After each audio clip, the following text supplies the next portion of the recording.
When we say that we are sharing ownership, we put a bit of an asterisk next to it and we say ownership of any company asset. So it's not just equity, it's including some membership loyalty points and so on. A sticky point that makes the community decide to continue being associated with the company. How do you convince someone to remain with you in your community? And even further, how do you ask them to help you grow? This is where this agnostic asset approach comes into play. We've really boiled it down to 4 use cases that are applicable to every company out there. And that's sharing upside. That means, long-term enterprise value. Then you have status. So let's say you've been a loyal sort of contributor and you've earned credits. Now you can convert this into status inside of that community. The third one is influence. The more you've contributed to value, the more influence you get. Votes and decisions that we're taking that are sort of at the strategic level that you only get access to if you've earned enough credits. And then the last piece is redemption. What we mean by that is credits can effectively become anything. You can decide to convert your credits into a t-shirt like merchandise or into a take rate reduction. Hello, everybody. Welcome back to the Boundaryless Conversations podcast. On this podcast, we meet with pioneers, thinkers, doers, and entrepreneurs, and we talk about the future of business models, organizations, markets, and society in this rapidly changing world. I'm Simone Cicero, and today I'm joined by my usual co-host, Stina Heikkila. Ciao, Stina. Hello, happy to be here. Today we are also joined by Spela Prijon and Sascha Kellert from the Ownco team. Spela Prijon has been active with startups for a long time as a founder and a team member. Most recently, she was head of customer experience at Leggi, leading the implementation of multiple types of equity plans for hundreds of startups from seed stage to IPO stage in different jurisdictions all over the world. And it was with such an intimate understanding of the processes of sharing ownership that she co-founded Ownco together with Sascha, who is on the podcast today, and Harry, who isn't. Sascha is a serial entrepreneur who studied systems theory at Bayes Business School in London with a thesis exploring how to design viable businesses using patterns and blueprints from nature. Over the last decade, he has been developing practices and tools for the alternative ownership economy while building his 2 last VC-funded software as a service platform startups. Hello, both of you. Hey. Hey, guys.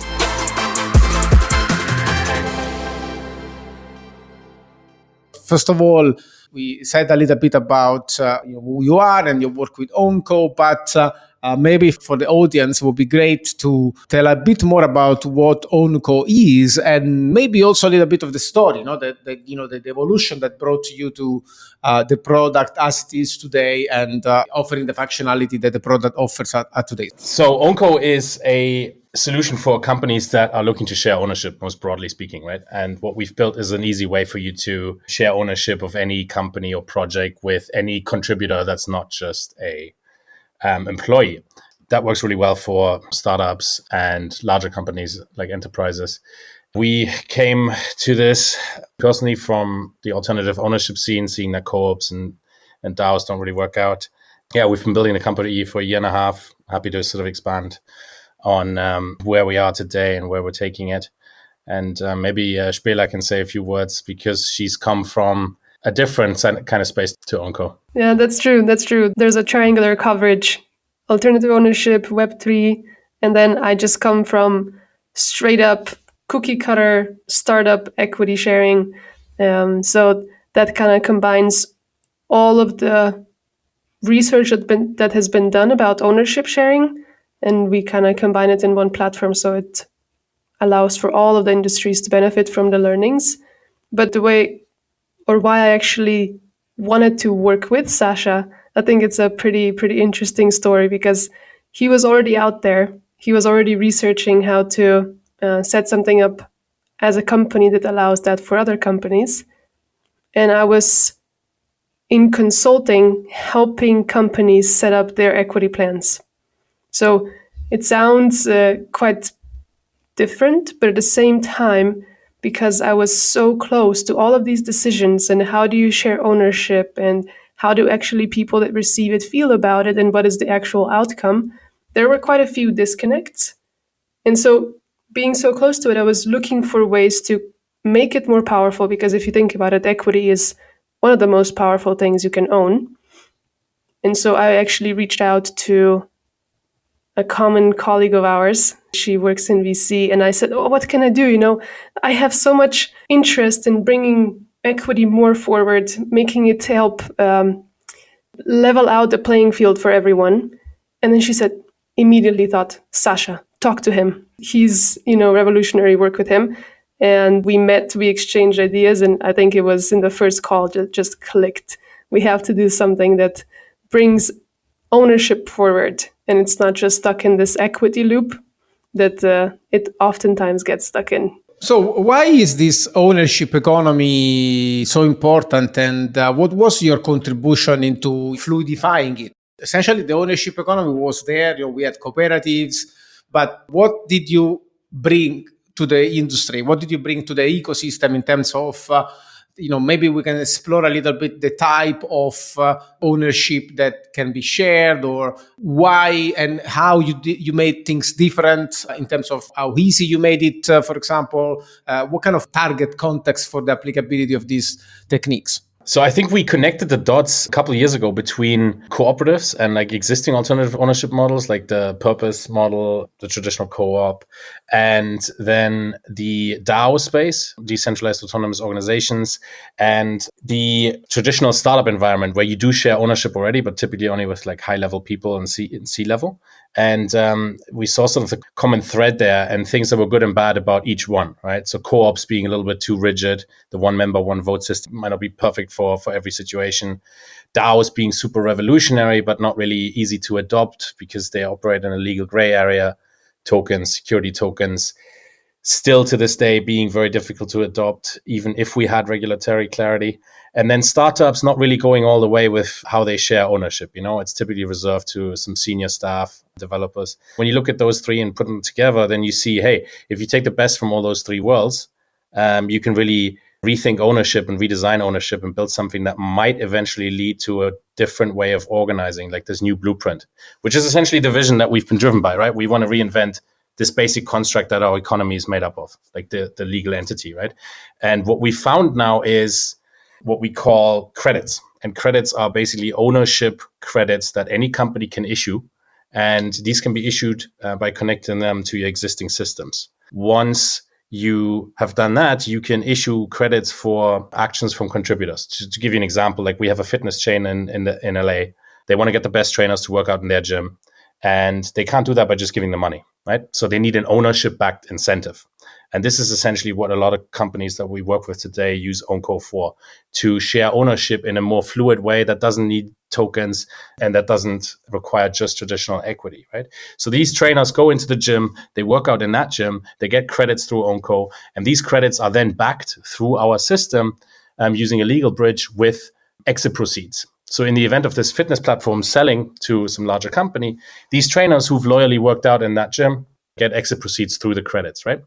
And that's just one use case where you can drive engagement and loyalty using credits. And it works better than traditional equity because you can't exactly connect your kata, maybe Spela can say something on this, to sort of performance-based ownership. And you can't exactly use tokens or security tokens either. It's too tricky and it's legally still a gray area. So this credit system is basically what we've built, and it's super fluid, and we're onboarding more and more companies that use it for different use cases. I was curious to know, because you said DAOs are difficult to adopt, and I understand that it's related to the tokens and that gray area. But are there things of why are DAOs difficult to adopt, and what are you addressing there in those difficulties? Or is that the main aspect? I think there's a couple of issues we see. It started out with, and still is probably the biggest issue, the regulatory lack of clarity, right? Is it an association? Is it a legal entity? If you bridge it into the real world, is it still a DAO? Like dogmatically looking at it that way, probably not. And then you have more technical issues like governance. How do you, they haven't figured this out, because governance of this whole monolithic DAO typically doesn't work out either, right? And then people are like, oh, we've got, voter apathy. Then it's just also a user experience thing, right? I like to say that you're not going to get Nike to switch to becoming a DAO and adopt quadratic voting in their board meetings. It's just not going to happen. So we think our thesis of change is just a different one. We think these big monolithic companies are going to decompose into smaller micro companies. And I know, Simone, you're a big sort of believer in that, right? With the higher model and boundaryless organizations. And these micro companies, we think, will use credits to semi-autonomously manage their ownership and resources. So a Nike department might break free from the mother and start initially is connected to Nike still, because Nike shares exit proceeds with that sales team or business unit. But then over time, they can break free and they can manage their own credit cap table, which was initially funded with Nike exit proceeds or Nike revenue share.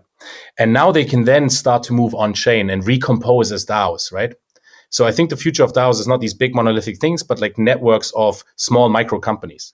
So I think that's the issue with DAOs as they are today. What are the elements that Ownco makes programmable and distributable? So are we talking about traditional equities or rights on future revenues, or are we talking about revenue sharing? Are we talking about decision rights? What are the kind of tokens of organization that can be distributed through Ownco?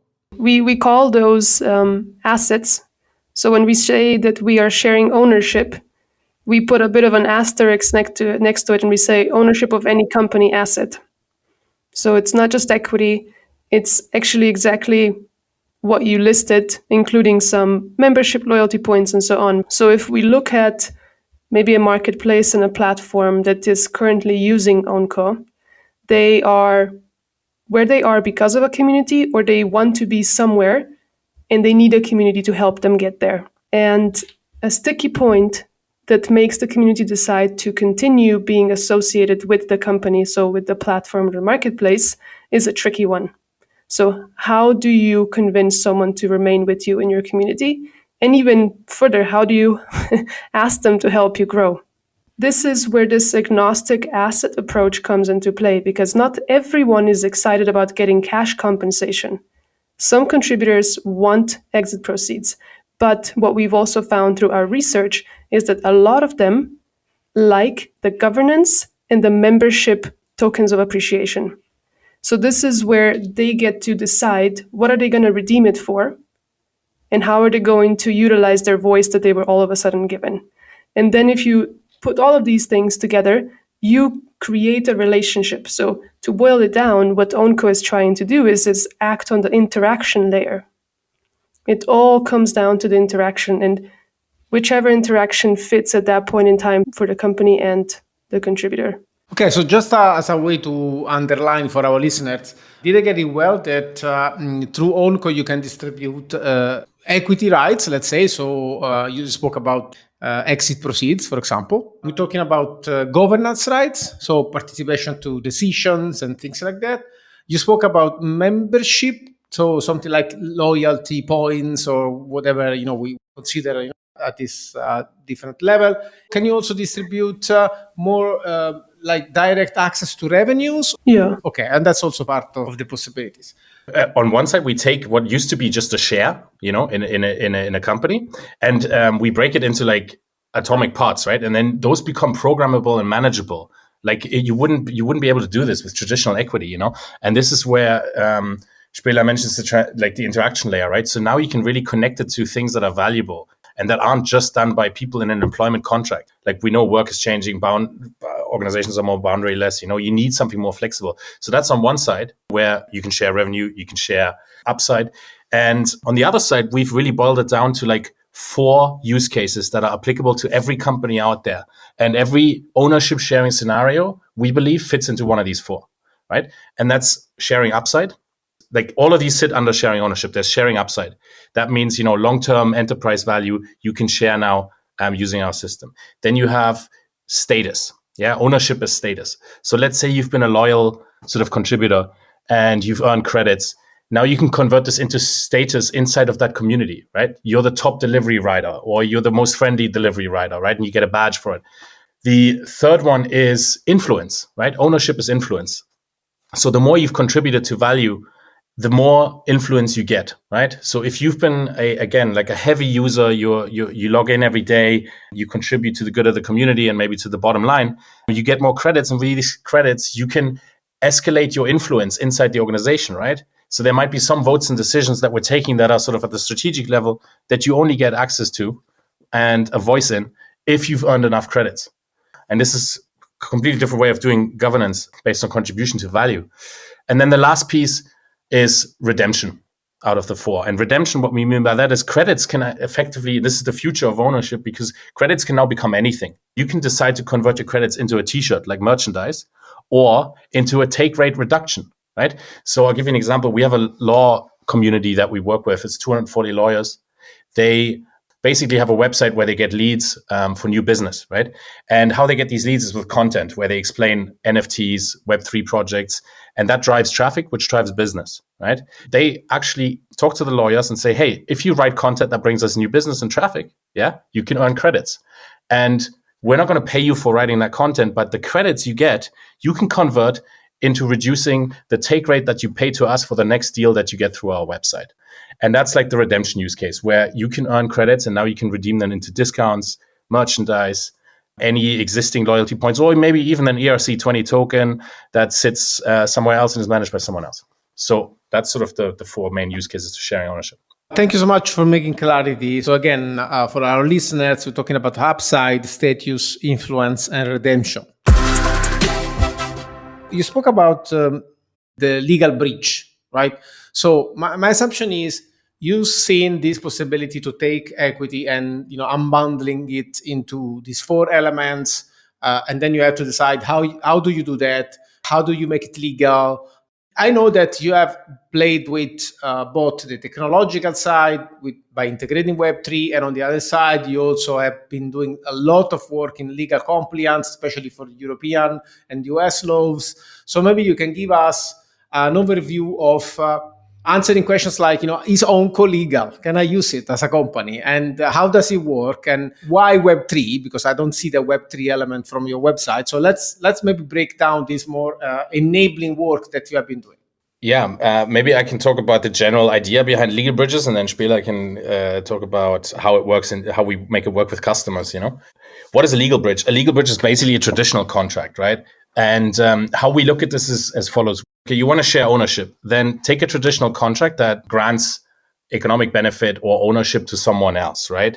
Now, our insight was, hey, like if you use equity for that, it gets really complicated because you have to you have to register it as a security, right? So how can you, going back to these atomic parts of ownership, how can you maybe share ownership in a different way? Options are the original tokens. So there's no need to have a security token per se. There's no need to have an ERC20 token, at least initially.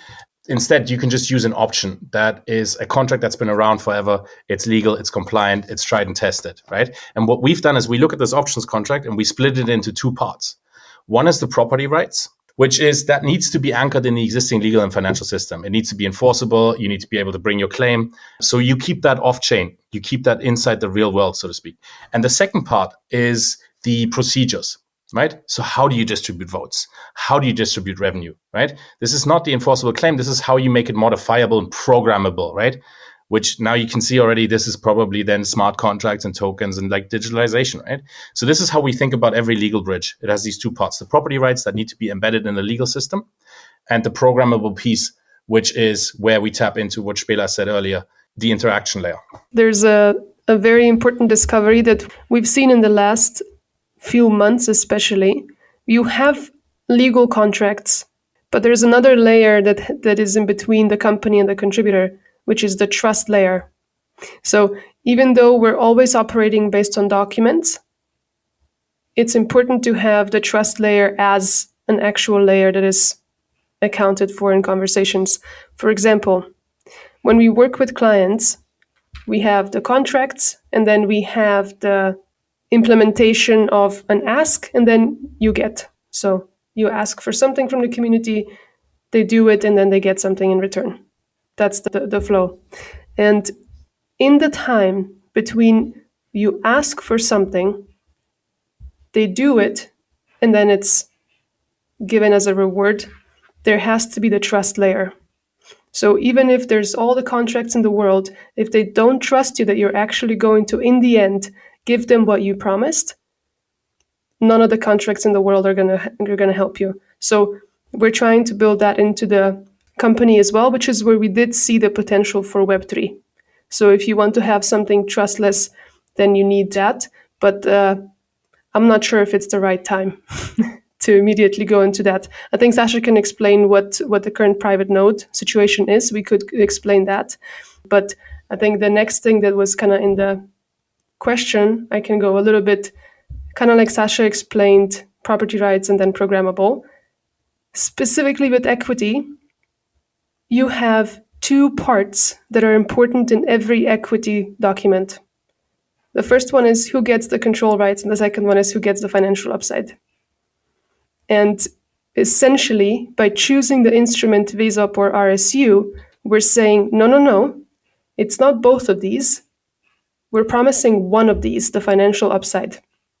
So already that removes a lot of complexity.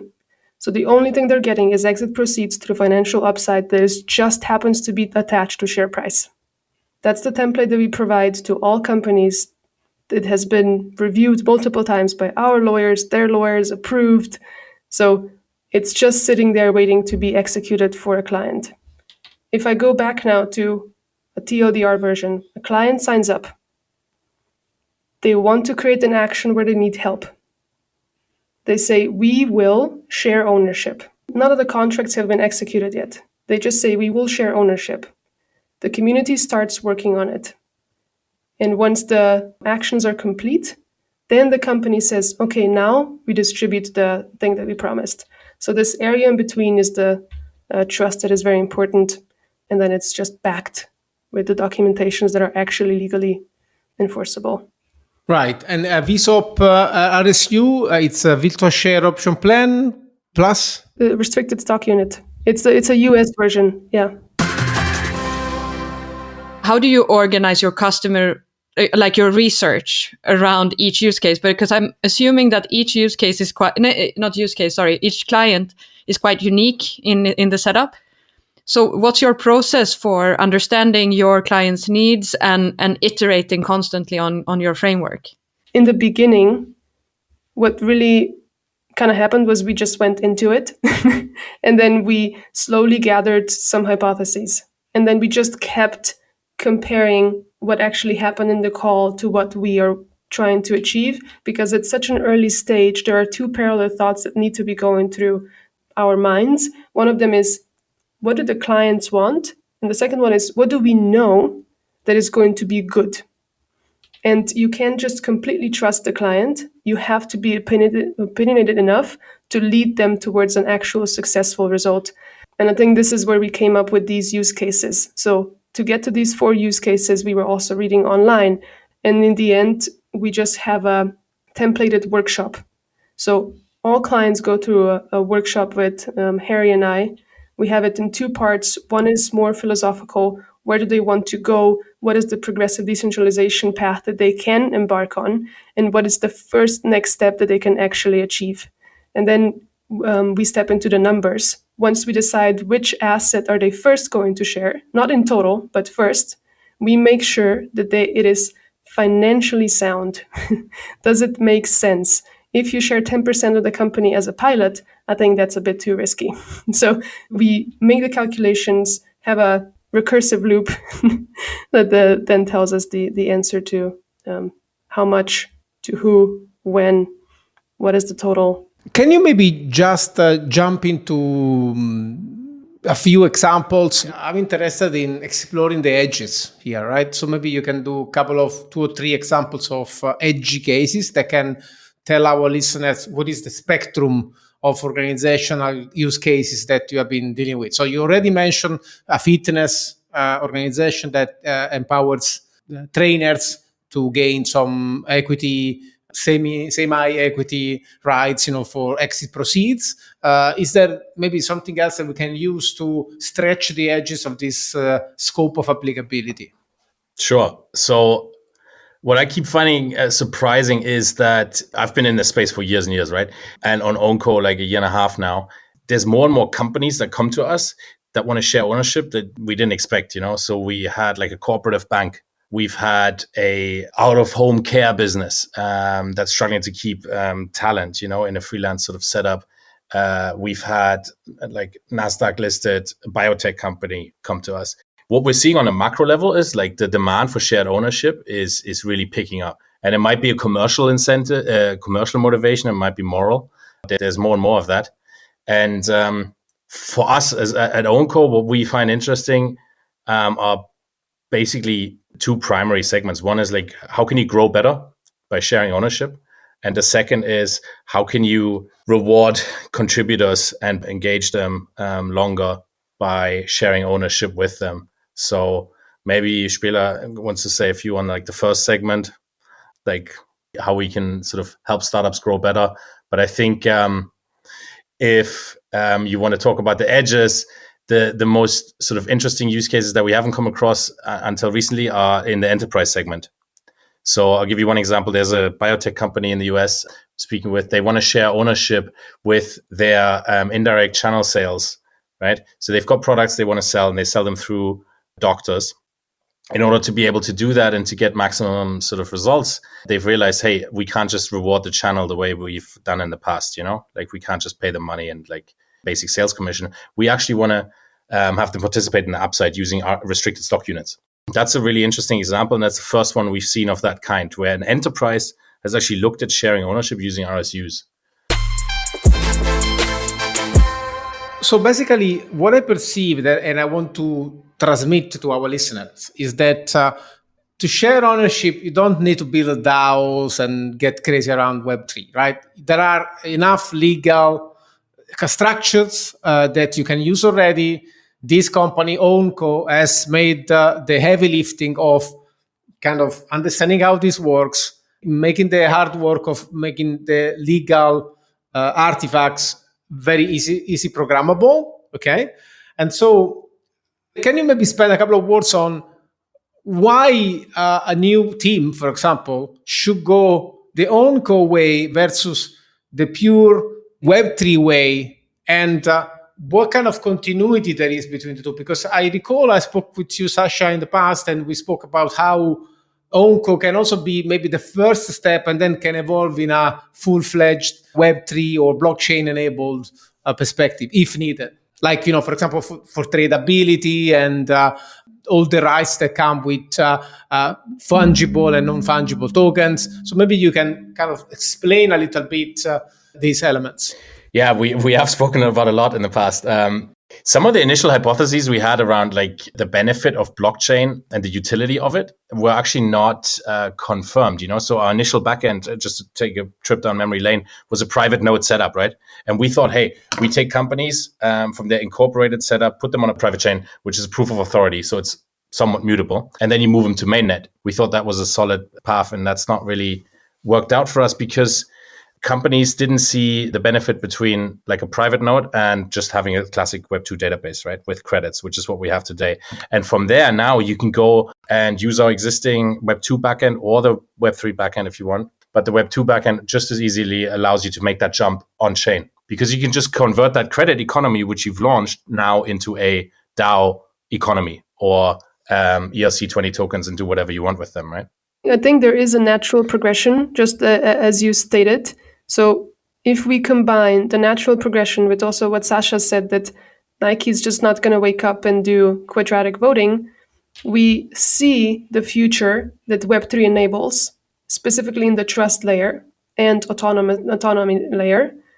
We see that that is the way that hopefully the world would work and organize itself.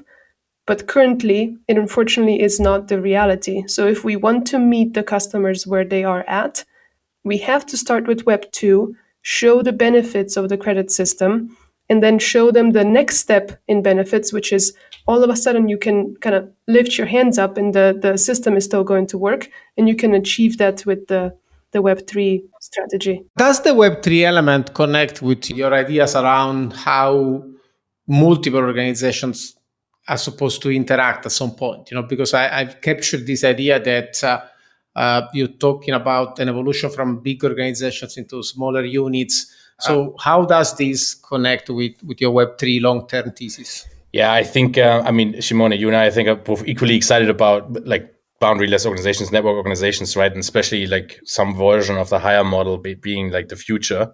And I think this is really only achievable on chain, where you have intra-unit contracts, where you have incubation contracts for these micro companies or micro teams. And ideally, like what we've built with Ownco is like a first step in that direction, for companies to then organize in that way. And that's really not going to be possible without smart contracts, without tokens. Hopefully we'll get there, and we can turn our system more and more into that kind of solution where you start with credits, and then over time you have maybe 2 teams inside of your Ownco account, and you allow them to incubate as a DAO on chain. And the legal bridge just becomes a way to have that DAO be compliant, or you have trades happening between these teams, but all of this is like future stuff. And baby steps. That's only going to be possible. Yeah, baby steps, only going to be possible with tokens. How do you see this technology that you develop? Because it sounds like a technology essentially, right? It sounds like some easier user experience you built, to make something that already exists more affordable for organizations, more easy to engage with, right? So how do you see this technology playing out in terms of, for example, evolving this into an API, seeing Ownco being integrated into other products, moving at, I would say, a lower level of the value chain? Because at the moment, if I want to use this technology, I need to have an account, I need to use Ownco stack. So do you see evolving this product more as an API that maybe can be integrated into other products? How do you see that? First of all, our thesis or belief is that the future is embedded rather than solo products, especially when it comes to something as vital or core as sharing ownership of something. So if you're sharing ownership of a platform, why would someone log into a separate platform to see ownership in the other platform? So that's the first thing. And the second thing that does and allows for, we are dealing with quite a few foreign concepts. So equity is not very familiar to people. Revenue sharing, maybe loyalty points, but who knows? And so we have to make sure that all of these concepts are presented at the moment where they count. So let me give you an example. When we ask companies what their goals are, they have a way of getting to that goal. So we want to achieve, 100 million ARR. How do we get there? Oh, one way is to refer. We named that action and contribution, goal and contribution. But the way we explain it and the way it's presented in the product, it's almost like an OKR system because that's what people understand and know. So we're always finding concepts that are perhaps a bit new and novel, but we need to put them and represent them as something that people already know. And that's easily and best done within their own platform. So if you do something, you get an award for it, it has to be right there.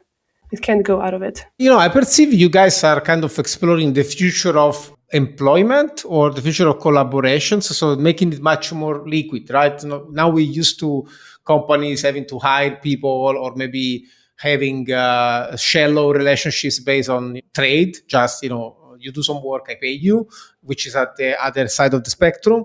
And it seems like there is a lot more we can program in a collaboration between one organization and one individual, I guess also between 2 organizations. So another question that I have is, do you see Ownco technology being used to create incentives between 2 institutions, 2 organizations, not from one organization and one person? Yeah. I mean, I see Ownco being used in every company and lots of potential, but I think that's the immediate next step. So we have some freelance agencies, right, where the initial design we had inside of our app is like Spela said, right? You have goal and contribution, right? So get me 10 more customers, refer like 10 users, right?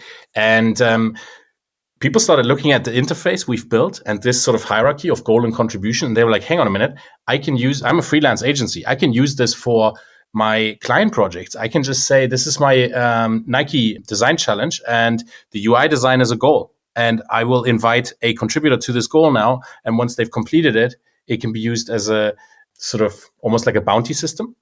And then from there, and this is your point now, this team, this UI design team can now interact with another UI design team on Ownco, right? And create a relationship between them. Or the idea we've heard is, why don't I give them credits and they can then start organizing as a company, right?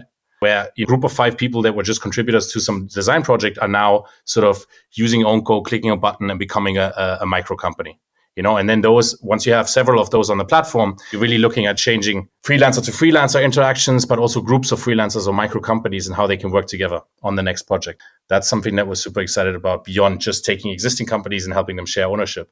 But once we have these contributor profiles and projects on Ownco, things really start to get interesting in terms of like trading between them and collaborating between them using credits. From what I perceive here, we're talking about a company that is developing something that wants to be a modular technology, so something that you can program anywhere. There is a relationship between two nodes.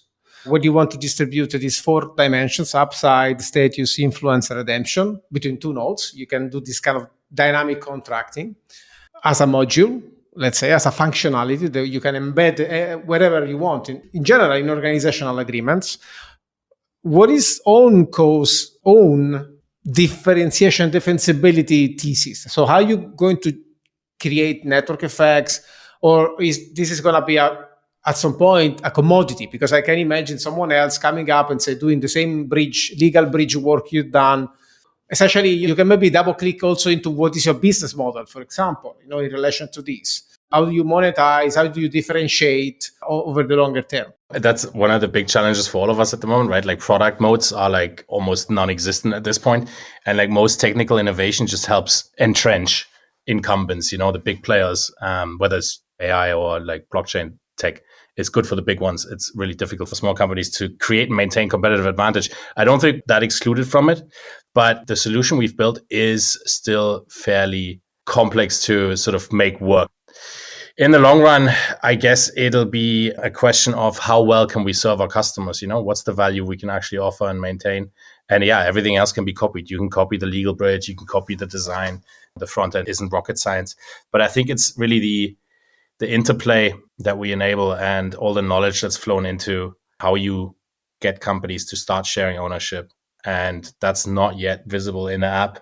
But the future will tell. I think it's going to be something that spreads and hopefully more and more customers will flock to us instead of building it themselves. Certainly, you have some lock-in network effects here, so certain lock-in defensibility at least. But yeah, it would be interesting really to understand what kind of further network effects and defensibilities can be built.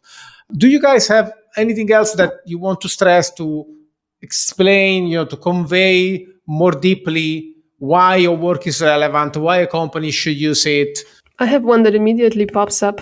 It's actually just a use case, a case study from a client. They are called the World Freestyle Football Association. If you haven't heard of them, look them up. The backstory is just fantastic. And why I'm mentioning them here is the way they decided to run an organization of that size really shows that in the future it's possible to give power to more people and equalize the playing field. So what they're doing is they're an organization, they have people that are key stakeholders, but then they have hundreds of thousands of participants that they rely on as an organization to run events, to come to the events, compete in the events. And it's a sports business. We know the kind of reputation that sports businesses usually have, and they're really fighting hard against that. They can bring that change into the world through Ownco. So the privilege that we get to participate in someone changing the world just by allowing them to distribute the power that they hold as an organization. And so they are actually executing governance transactions through Ownco. This is going to spread to their entire community. It's going to be thousands of people making decisions together. Yeah, and it's a great example of what happens when you really break ownership into the categories we talked about earlier.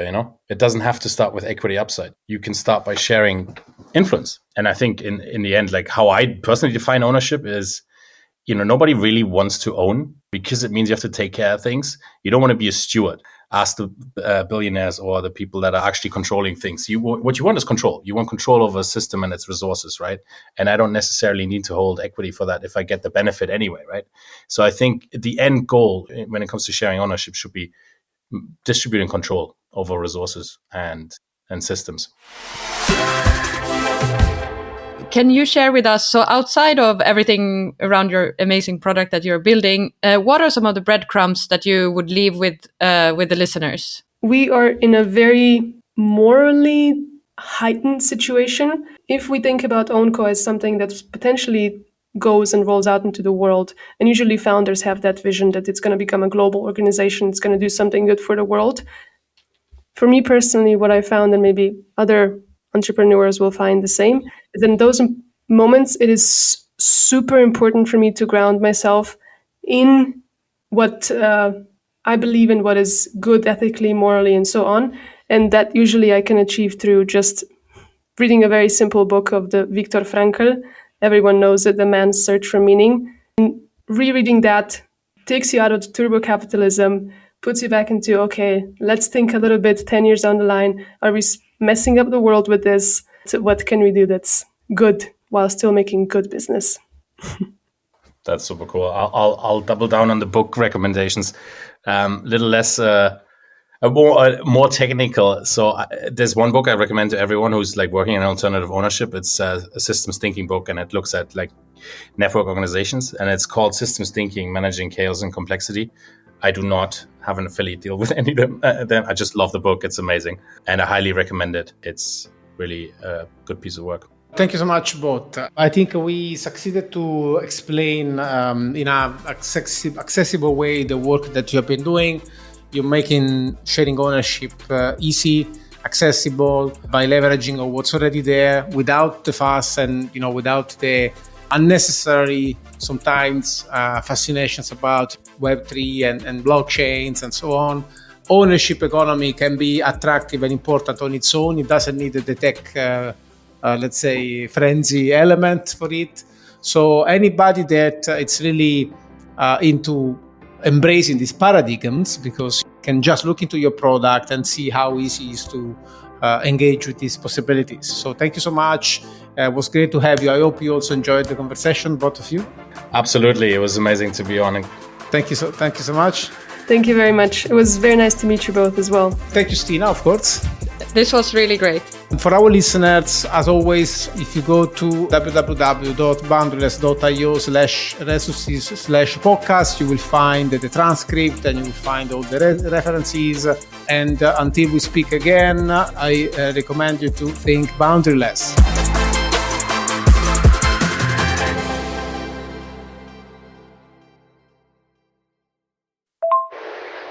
Well, isn't it nice to speak with such passionate founders? This is something that probably we should do a bit more often, I think. Well, overall, what great explanations. I think a really good way to nail down how shared ownership can work in so many different places on the spectrum. Yeah, totally. I agree. We should do it more often. Probably good ideas for next season. And another thing I was thinking about, when we spoke about product modes and defensibility, I realized that sharing ownership is the best defensibility you can build.